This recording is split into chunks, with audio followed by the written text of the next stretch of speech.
Mas mura, mas maaasahan at mas makakalikasan. Yan ang inaasahang ibubunga ng pinasaniyaang solar-powered pump irrigation project sa Sariaya, Quezon na pinangunahan mismo ni House Speaker Martin Romualdez. Kasunod niyan, isang masayang salo-salo o budol fight ang isinagawa ng mga magsasaka sa probinsya.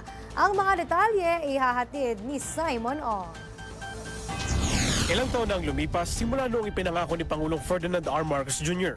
ang 20 pesos kada kilong bigas. Noong siya'y nangangampanya pa lang hanggang sa siya'y maupo na.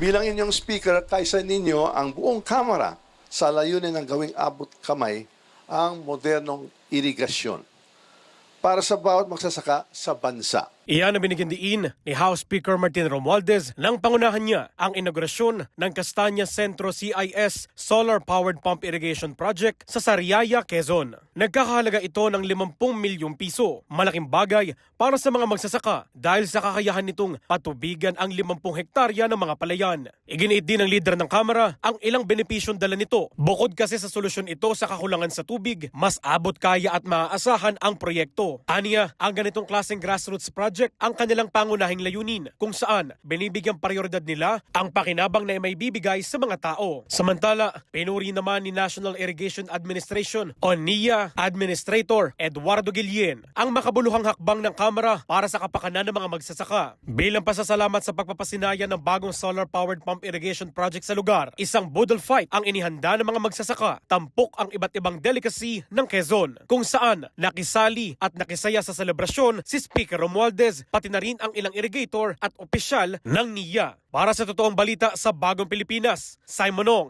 Congress News.